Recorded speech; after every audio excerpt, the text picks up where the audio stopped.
Yo, it's your boy Bernard, and welcome to another episode of the Angry Blerd podcast, where I'll be talking about the few things that have caught my eye this week, because honestly, your boy is struggling to find stories. I've been looking all week, and like I told you guys before, I don't usually do second trailer reactions, but since it's been slow, I'm just going to do the second Fantastic Four trailer reaction. Alright, so let's go ahead and get this started.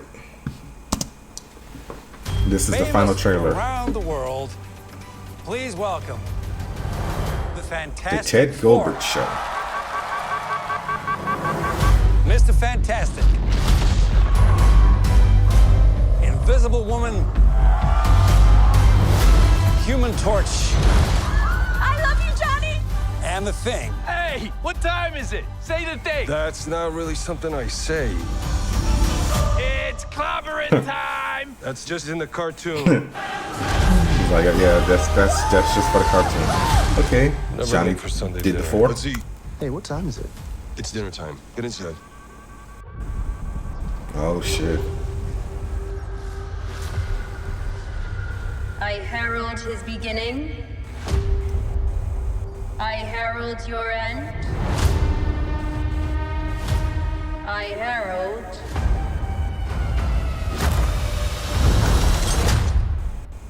Galactus. What is that? Get us out of here, Ben. Hold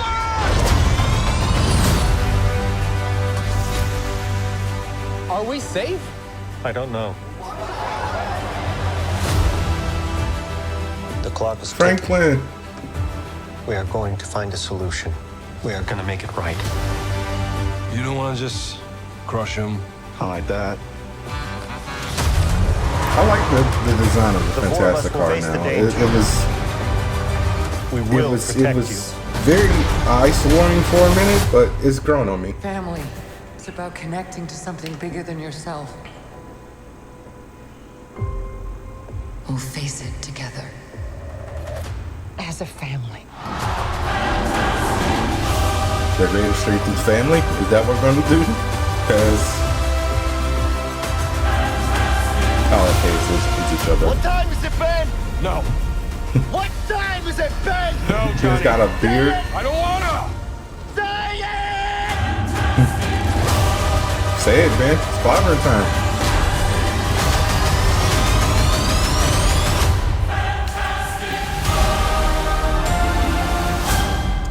Presented in Fantastic Vision. That's still hilarious.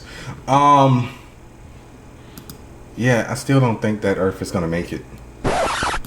Yeah, so that, because if you watch Thunderbolts, fast forward about 30 seconds, the Fantastic Four show up in the post-credit scene of Thunderbolts, which is supposed to be a part of Avengers Doomsday. But yeah, I mean, it looks good. So I mean, I'm just over people saying that superhero fatigue is a thing where, you know, Marvel has been womanified and everything like that. I just like saw something talking about Ironheart in the MCU, which, okay, you know, there are women superheroes. There are women who watch these things and whatnot. You do know, like, the Barbenheimer movement was like heavily like pushed by women, because it was like, hey, husband, boyfriend, guy I'm seeing, whatever, you take me to see Barbie, I'll go see Oppenheimer for you, with you. So it's just like, it looks good to me. July 25th for Fantastic Four. All right. So let's talk about Street Fighter Hadouken, which is funny. I just watched the Street Fighter 2 animated movie on Prime last night. Why? I don't know. It's something I watch every now and then. I had it on VHS as a kid, despite the fact that I don't really fuck with fighting games. I had that, Fatal Fury. I think that might have been it. His Final Fight was like a side-scroller beat-em-up. It wasn't a, or am I thinking of The Art of Fighting? I don't remember. But, so Street Fighter, I told you guys the movie got pushed back to next year. And when I said that, I was like, I don't even recall hearing about any cast announcements. So, I also told you guys that there were a few cast rumors, but it seems like all of this is confirmed. So, Hollywood Reporter, Variety, y'all are just weird with the way y'all describe this. So, I'm going to read this article from Hollywood Reporter. This is the headline. Curtis 50 Cent, Jackson Jones, Jason Momoa, Noah Centineo in Street Fighter. Andrew Koji and Oliver Peck are also already on the call sheet of the adaptation of the Capcom fighting game. So that's the header. So let's get into the article itself. Curtis 50 Cent Jackson is taking it to the street. The rapper turned actor and entrepreneur has joined the eclectic cast of Street Fighter, legendary entertainment's feature adaptation of the classic Capcom video game. And what a diverse bunch it is. The call sheet ranges from A-lister Jason Momoa as Blanca, to heartthrob Noah Centineo as Ken, to gay country singer Oliver Peck as Vega. You could have just said country singer. Like, no one cares that he's gay. And I was like, why? Why would y'all even... All right, anyway, Joe Inoue, aka WWE superstar. It's Reigns. It's not Roman Reigns. Who the fuck is the editor for the Hollywood Reporter? Roman Reigns and martial artist actor Andrew Koji are on the roll call as battler Akuma and lead character Ryu. Respectfully, Kalina Liang is playing Chun-Li. Jackson will play Balrog, a disgraced boxer who is also the bodyguard of the villain. Sources say he is deep into training for the part and will be doing his own stunts for the picture. Legendary had no comment. Kyoto Sakura is directing the feature, which begins production in August in Australia. Legendary is also co-developing and co-producing alongside Capcom. Plot details are being kept under wraps. So, if you don't know, Street Fighter began as an arcade game in 1987 and reached a pop culture high with 1991 Street Fighter 2, which revolutionized one-on-one playing. Street Fighter 6, the latest game in the franchise, was released in June 23 and won the award for Best Fighting Game at the 2023 Game Awards. The Grammy Award-winning Jackson, who has sold over 30 million albums, is also known in Hollywood circles for his TV empire fueled by the various Power series for Stars, his G-Unit film and television, also produced ABC's For Life, and recently completed production on Season 4 of Black Mafia Family for Stars, along with Season 2 of the Black Mafia Family docuseries. In 2024, Jackson partnered with Lionsgate to launch 50 Cent Action, a fast channel that has been named the #1 action channel on Roku and LG Fast platforms. Never even heard of 50 Cent Action. So there's that. But yeah, so whoever wrote this article, Boris Kit, please do your Googles on these people, because one, no one cares that Oliver Peck is gay. Vega's a very zesty individual, so you didn't even... It's like, I know who Oliver Peck is. I didn't know he was gay, but yeah, so found that out. Roman Reigns is Reigns as in plural. I don't... But yeah, so... Also, this one came out later on. A comedian that I like, Andrew Schultz, is playing Dan in the movie. And he's on vacation at the moment in Italy or some shit like that. I can't remember. But he posted it from Complex. He said, "Mom and Dad, I did tell you playing this game all night was more important than doing homework." So, congratulations to Andrew on that. I just hope Andrew gets into some type of fighting shape, loses the pedo mustache that he's been rocking for the past 4 or 5 years, and grows his hair out. I like Andrew. I like Flagrant. Sometimes, when it's not trying to be the next Joe Rogan podcast by having a bunch of conspiracy theorists on and whatnot. So, one thing I will say about this movie in the announcement of the cast, got a lot of whitewashing, or just we just couldn't find an actor from that nationality to play the character. So, perfect example. Roman Reigns is Polynesian. He is from the island, well, I think his father's from the island of Samoa. He might be from Florida. I'm going to double check that real quick. But I do know he played for, was it Jacksonville Jaguars? I feel like it was. He's from Pensacola. Oh, yeah, he did play for the Jacksonville Jaguars, also the Minnesota Vikings. Only in the off season. So he is Pacific Islander. His father's from the island of Samoa. Akuma's Japanese. I believe Andrew Koji is British and Japanese, so he can, pass for Ryu. Oh, Jason Momoa, also Pacific Islander. Blanca, last time I checked, is a character from Brazil. So I'm just like, come on, man. Okay, well, I guess not. So apparently Blanca's backstory is that he was once human, but after a plane crash in Brazil, he mutated, resulting in green color and the ability to generate electricity. Blanca was well received by critics and fans, becoming he was the most, he was one of the most popular characters. Blanca had the basic moveset, back, forward, punch to do the roll, and to do the electricity, it's just down and punch, punch, punch, punch, punch, punch, punch, punch, punch, punch, punch. All right, so yeah, still don't know how I feel about this movie because the director, Kiito Sakurai, has only worked on the Eric Andre show and Bad Trip. I'm going to his filmography real quick because I liked Bad Trip. I didn't like the story of Bad Trip. Oh, he also directed an episode of Twisted Metal. Keep meaning to watch it. I just haven't gotten around to it. But what was I saying? Yeah, I don't know how this is gonna come out because we're getting ready to hit the phase of video game movies are being ass, and we got out of it with Super Mario Brothers movie, but we were at the dark end of the tunnel with Mortal Kombat. Mario brought us back to the light. Hopefully this is good, but Mortal Kombat 2, I don't know how I feel about that one. But anyway, next story. Adaptations. Akira was supposed to be done by Warner Brothers with Taika Waititi set to direct, but after 20 years of Warner Brothers having the film license for it, they don't got it no more. So everybody can grab this film property and try to turn it into a live action adaptation. So if you've never seen Akira, where have you been? I remember we watched this in art class when I was in high school, and it made me want to draw, and that's when I actually did start drawing until I fucking fractured my fucking hand.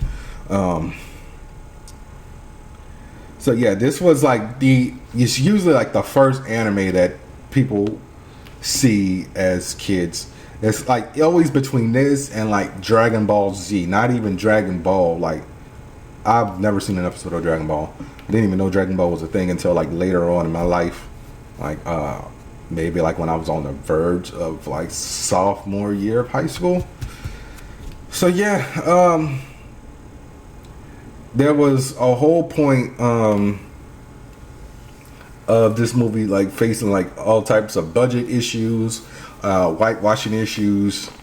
Warner shut down the production offices in Vancouver when they were getting ready to start it in 2012, and apparently Kirsten Stewart was going to be in the movie. Garrett Hedlund from Tron was supposed to be in it. Helena Bonham Carter, Ken Watanabe.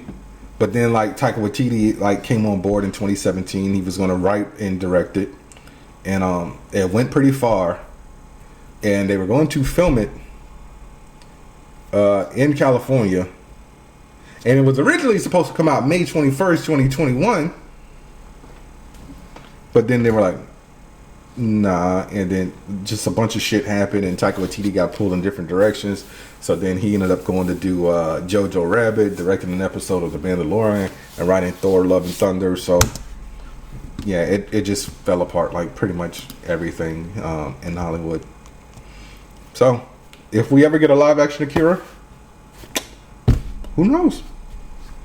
Will it be good? I hope so. As Kodak Black would say, I hope so. Alright. Update on The Mummy by Lee Cronin. Filming is wrapped. That's all. That's all we know. We haven't seen a trailer. I don't even recall seeing any cast announcements. Let me go to the Wikipedia to see if I can find this. Because oh yeah, I did. Yeah, I talked about May Calamari Veronica Falcone and Laia Costa joining the cast, but Jack Rayner is also joining the cast. Well, he's in the cast. I don't think I ever talked about him being in the movie, but yeah. So April 17th of next year. Hopefully that one is good. You know, third time around. Hopefully, you know, we can reboot this franchise, make it successful, because Tom Cruise tried to do it like a decade ago and nobody saw that shit. Anyway, what is my next story? It is simply this. These are just blurbs, so I don't even know why I'm really calling them stories. I guess the fans and the critics and, you know, everybody on Twitter finally lit a fire under Matt Reeves, but the Batman Part 2 script is done. So he posted a photo on the 27th with the script and him and I guess his writing partner. I don't know who that man is. And you can see that it says the Batman Part 2. I guess that's Peter Craig, who co-wrote the first one with him. Let me see. Sequel was announced at CinemaCon 22 with Patterson and Reeves returning alongside Tomlin as co-writer. Who the hell is Tomlin? I just said Peter Craig. Come on, Wikipedia. Why y'all giving me fucked up information? So I guess it's this Tyler individual. Tomlin. October 21st, 2027. So there's that. I am going to take a break, listen to the Dubby ad, and I will be right back. This episode is brought to you by Dubby. Dubby gives you focus and energy without the crash and jitters. It has no sugar, fillers, or artificial dyes. Mix 1 packet or scoop into 8 or 12 ounces of water. Stir or shake well.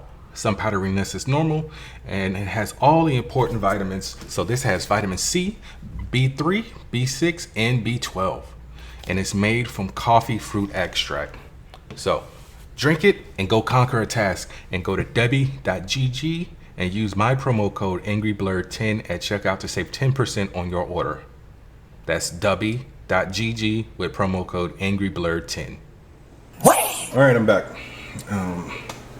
Doing a lot of fucking moving around with the computer. All right, so a character near and dear to my heart that I grew up watching. Why did I just say watching? That I grew up playing is possibly getting a new animated series. Duke Nukem is supposed to be getting a game adaptation from Adi Shankar, who worked on Castlevania, Devil May Cry, and Far Cry.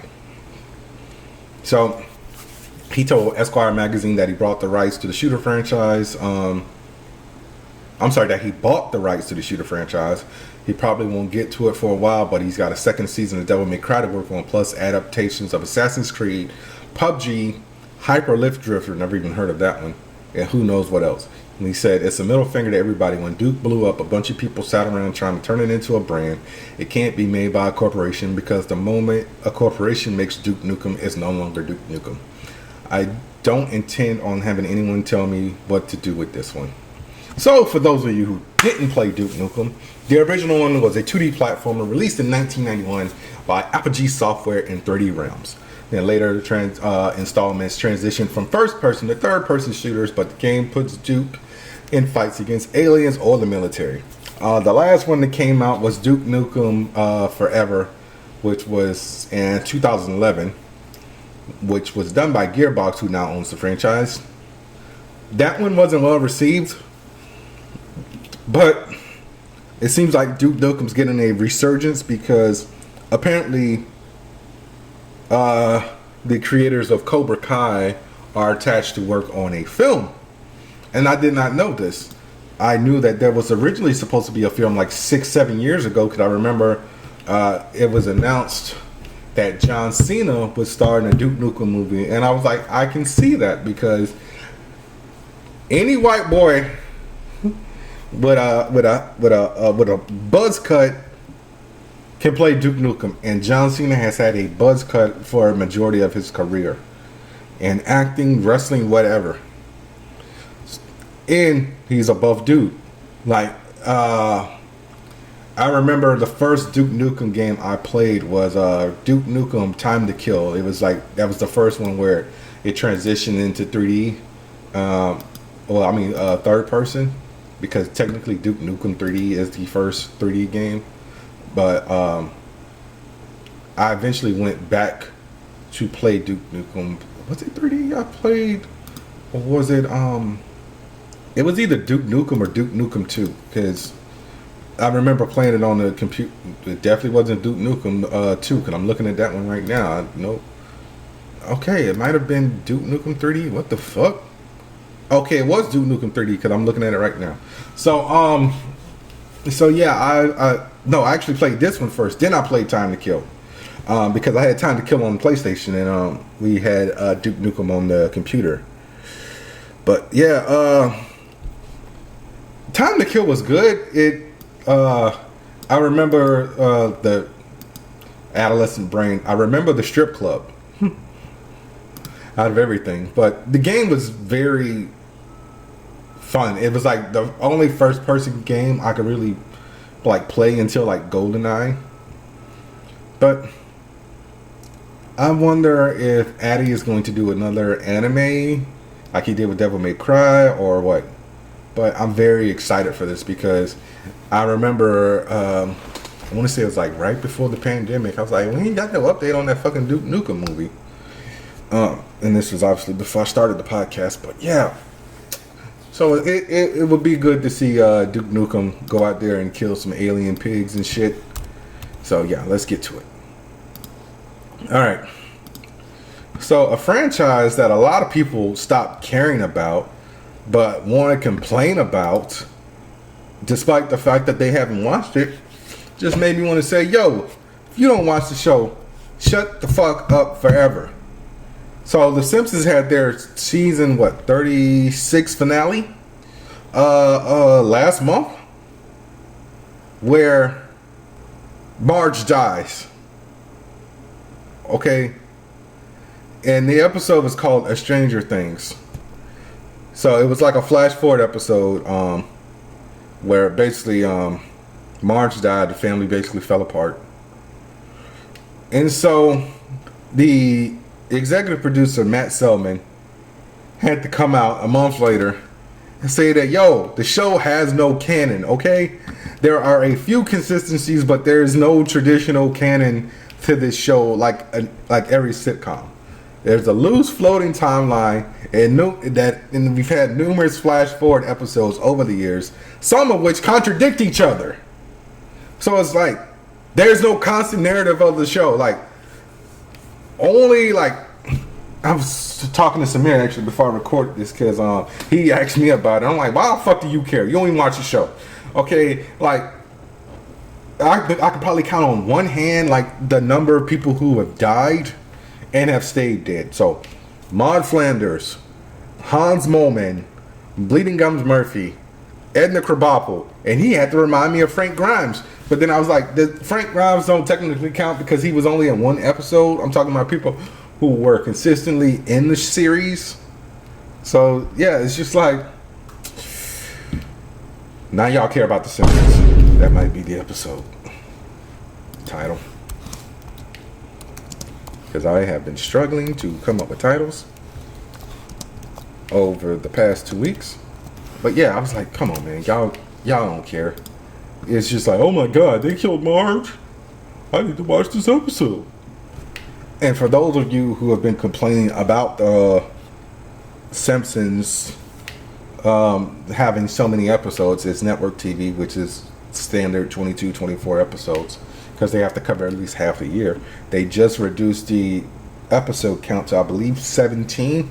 And everyone's like, oh, see, this is starting to fall off. No, motherfuckers, it's because of football, okay? We've been watching The Simpsons for 36 years, and by we, I mean the collective world. But mainly in America, Fox has had the NFL rights for who knows how long for Sunday Night Football. So, if a game goes late, guess what's getting cut off? The Simpsons, since it starts at 8 p.m. So yeah, what the fuck do you want? Okay, all right. What is my next story? All right. So this is my last story before I get into my reviews of Ironheart and 28 Years Later. Jon Watts, director of Cop Car and Spider-Man Homecoming, No Way Home, and Far From Home, finally decides to talk about why he left the Fantastic Four. And it was just simple, fatigue. So yeah, he was at the Mediterranean Film Festival in Malta, and he was talking about doing a master class on film. And he basically talked about the emotional strain of all the COVID protocols and, you know, trying to juggle all that. He needed some time off. And so he said, I'm just going to walk away from this movie, because when he was in the middle of the production of No Way Home, he was out of gas. And he also talked about how Reddit basically kind of ruined some of the ways he was going to reveal Toby and Andrew in No Way Home. So basically, he was going to do in the third act, he was going to have Strange open 2 portals and have Toby and Andrew come out. But he saw like some fan art on Reddit and was like, fuck, I can't do that now because someone's going to say I stole their idea. And then obviously we talked about, I keep saying we, I really got to stop saying we. I talked about, I feel like it was we at the time. Yeah, I think it might have been we, because I don't remember if I talked to Samir when we did the review of No Way Home. The original pivot was going to be America Chavez was going to open the portals, but then Sony pushed No Way Home up and fucked up Marvel's schedule. So yeah, I mean, what more can I say besides, you know, he realized he needed a break and he was like, I'm just gonna step back from this. Good luck to y'all. Anyway, let's cue the spoiler alert.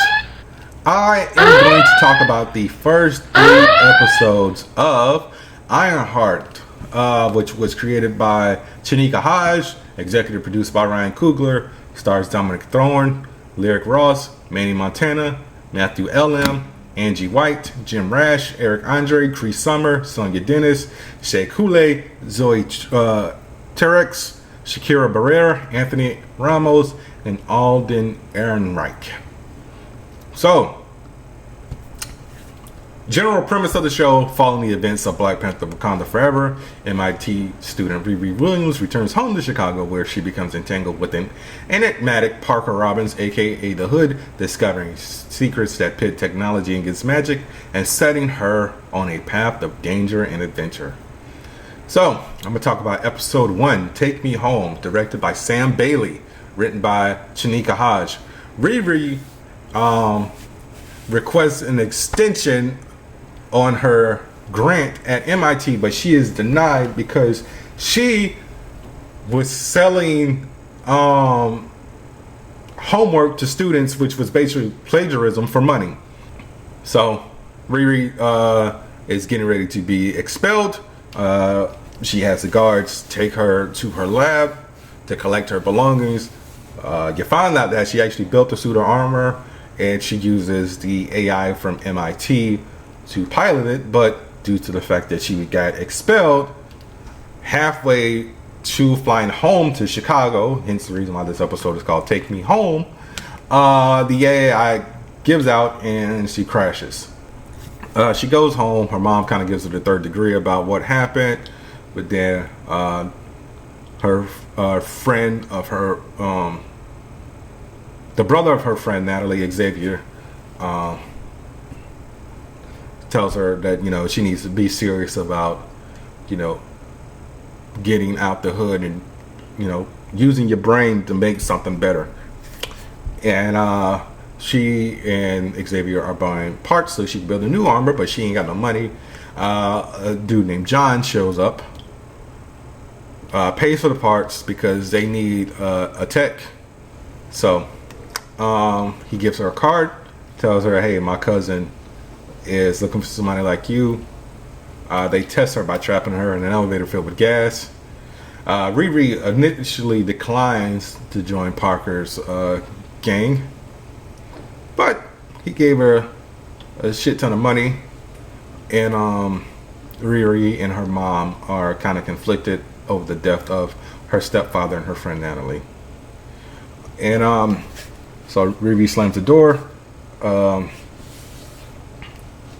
Riri was brain mapping her AI to basically resemble her, but due to this argument with her mother, it led to her falling asleep and basically recreating her friend Natalie as the AI. So I saw that episode, I was like, okay, cool. And then I like what they did with the title card. So the title card is very different for every episode. I forgot what it was for episode 3, but episode 1, when she crashes, she is the A in Ironheart.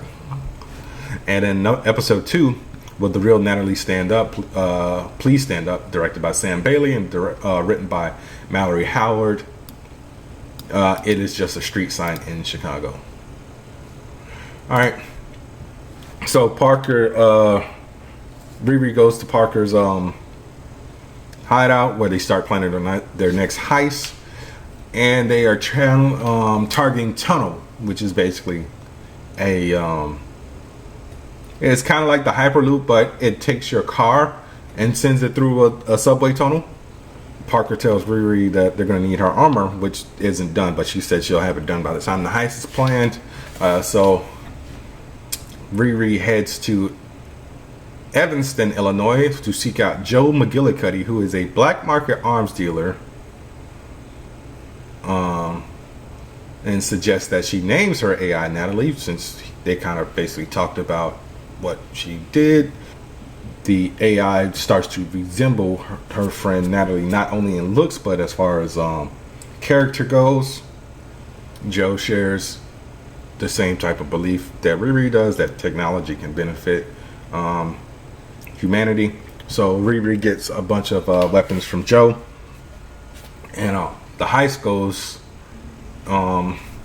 somewhat according to plan.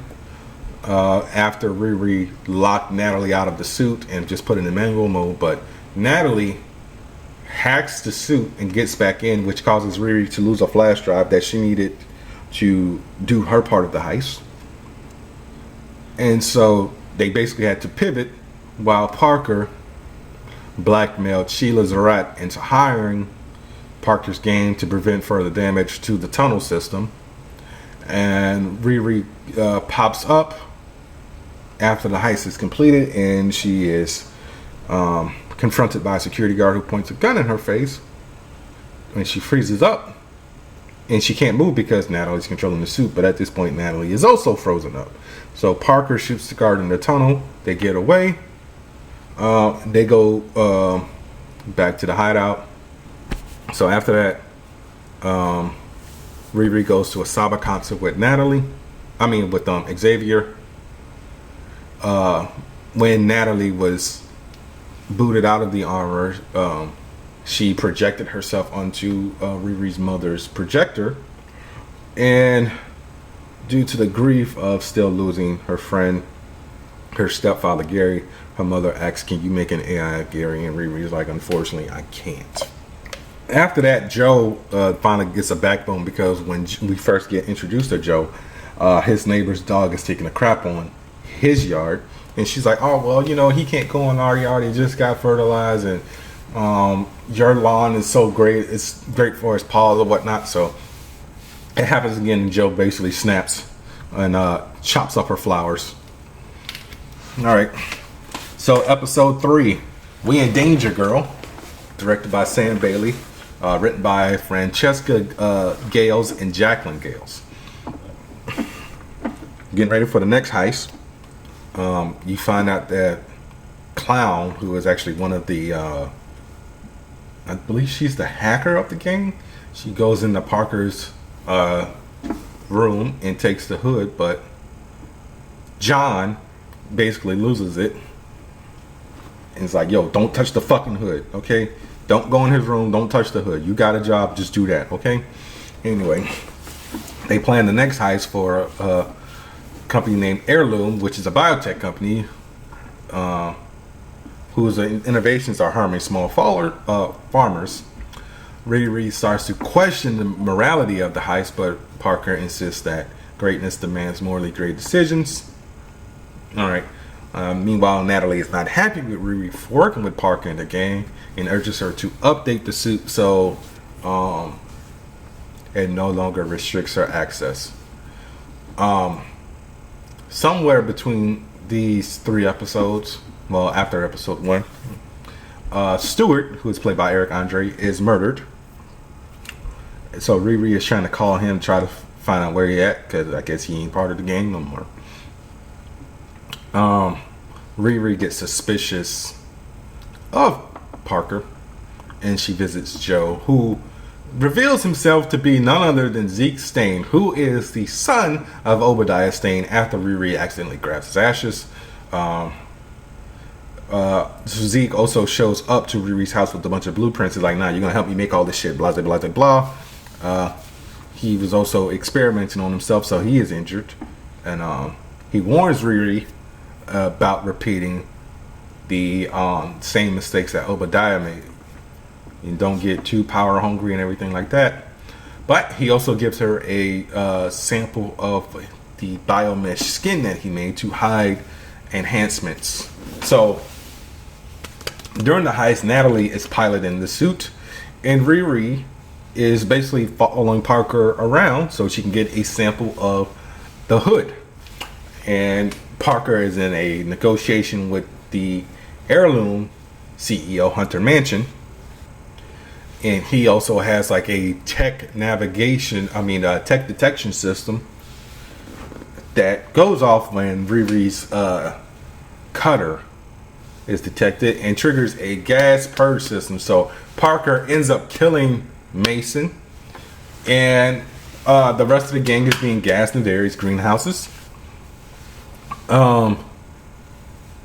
John sees that Riri isn't in her suit once everything goes sideways, and he also sees the sample of Parker's cloak in her hand. He attempts to kill her. Natalie shows up to save Riri, but John admits John dies.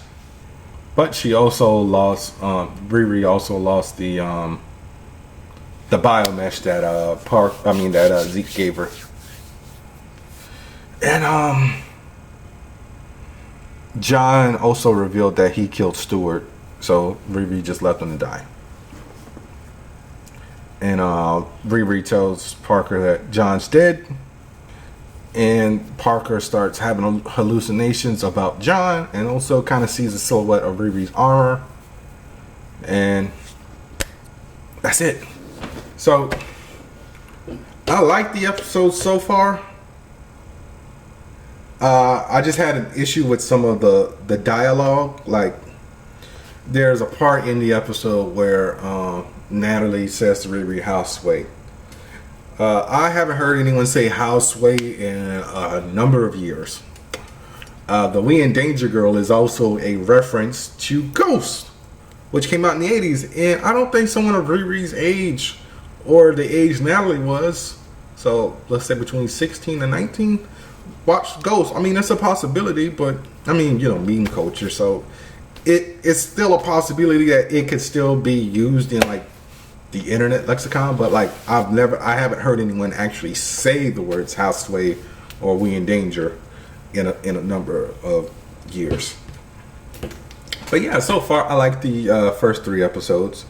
I just wish that we would stop swapping races for characters, because Anthony Ramos is Hispanic and Parker Robinson is a white guy. And I've always been on record about race swapping. It's just dumb. Just make another character. Like, when this show was first announced and I saw that Alden Ehrenreich was going to be a part of the cast, I thought he was going to be playing the Hood. But it's nice to see that he's playing Zeke Stain. And I hope that he turns bad, because Zeke isn't a good guy in the books. He in the comics, he's an asshole. He is a grade A asshole. So yeah, next week will be the next 3 episodes of Ironheart, because I guess Disney didn't have any faith in this show, and they was like, we're just going to do half and half. But I also feel like it should have came out like in 2023 because the series was announced in 2020. Filming began in June of 2022 and concluded in November of 2022. So yeah, this should have come out in 2023. So you're 2 years too late in my opinion.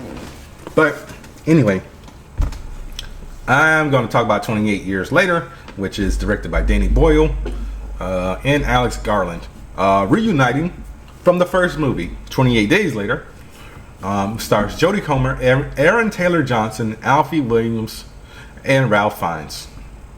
So, as you all know, if you watched 28 Years Later, in 2022, the rage virus broke out, and a young boy named Jimmy flees from his home in Scotland Highlands after being attacked by his infected family. I think that's my washing machine. Hold on a second. Yeah, don't you just hate when the fucking clothes like kind of jumble to one side of the washing machine so it starts just rocking? So that's what happened. All right. So yeah, Jimmy's family is attacked.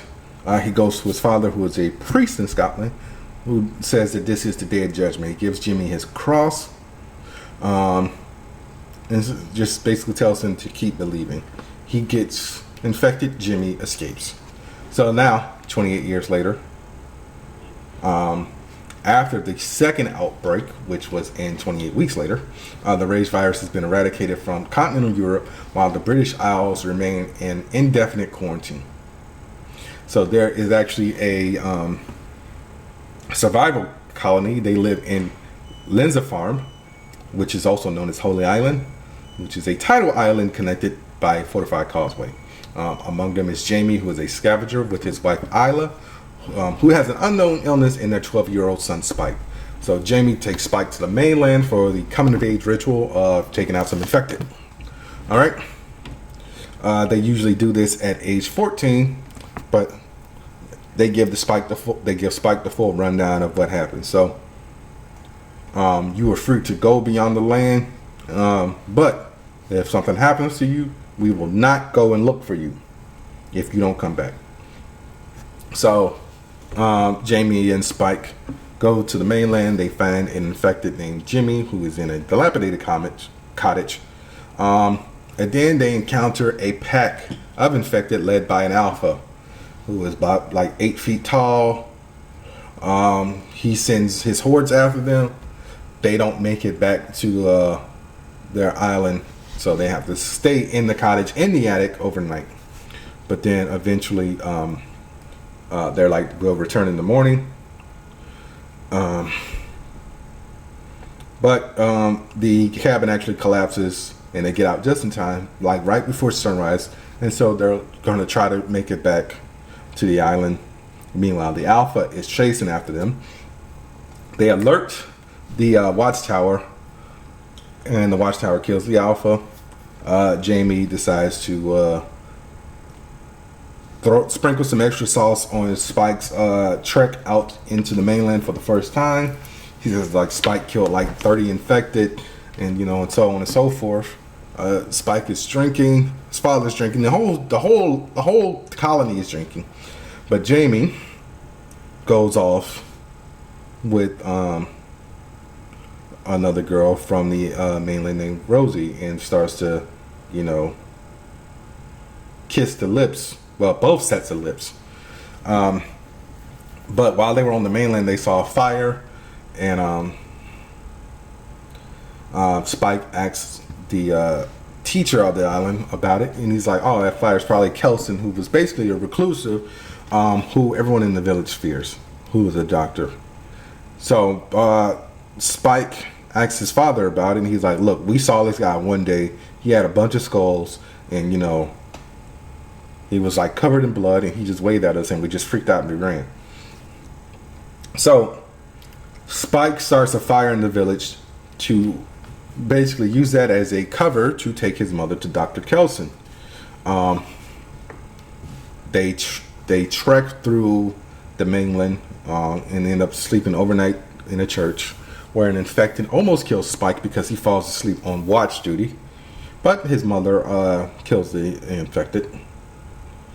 And they end up coming across a Swedish soldier, Swedish soldier named Eric, who reveals that him and his unit were forced ashore after their patrol boat sank. And Eric is the last survivor of his crew because an infected killed him and an alpha killed some of them. And so he starts telling Spike about the outside world. Like, Spike doesn't know anything about cell phones. He doesn't know anything about Instagram. He doesn't. So, like, things of, like, now, he knows nothing of. Spike, Eric, and Isla end up coming across a pregnant infected. Isla, in her delirium, helps this pregnant infected give birth to a newborn baby who is not infected at all. Eric kills that infected, formerly pregnant woman, and the alpha shows up and kills Spike. So Spike and Isla are running from the alpha with the baby, and all of a sudden the alpha gets taken out by Dr. Kelson. Alright, so Dr. Kelson takes Isla and Spike to where he's at. He also takes Eric's skull and sterilizes it. And then he examines Isla, and he realizes that she has cancer. And she basically, they basically knock out Spike and euthanize her. And Spike and Kelson escape, but Kelson encourages Spike to go home with the baby. Spike returns, but he leaves the baby that he named Isla and goes off on his own. And he tells his father that he'll come back when he's ready. But 28 days later, a group of infected corner Spike, but then he is rescued by Jimmy, who we saw at the beginning of the movie, who is a full-grown adult now with his own gang of like tracksuit goons, and he has his father's cross upside down. So yeah, hell of a movie. I watched all three. I watched the first two over this past week, like I told you guys I was gonna do last week, and I did not know what I was going into. Like, this movie was amazing. I did not expect to see a pregnant infected. They had like two types of infecteds, which were like runners and like crawlers. Like the crawlers, they were just basically fat scavengers who just ate like worms, and that's how they were able to stay as bloated as they were. And man, this movie was amazing. I'm just glad there was no post-credit scene or anything. But although I feel like the 28 days later scene could have been a post-credit scene, because yes, it apparently sets up for the next one, and I did not know there was going to be another movie coming out in January of all things. So yeah, I mean, this was a 10 out of 10 for me. I had no notes about it whatsoever. I enjoyed it, and it was amazing. So yeah, I ain't got no more talking. That was another episode of the Angry Blerd podcast. Be sure to rate, review, subscribe, tell a friend and tell a friend. Go to w.gg, use the promo code AngryBlerd10 at checkout to save 10% on your orders. Next week, I will be reviewing episodes 4 through 6 of Ironheart, as well as Megan 2.0. The week after that, I will be doing the retrospective 20th anniversary review of Batman Begins. So yeah, peace.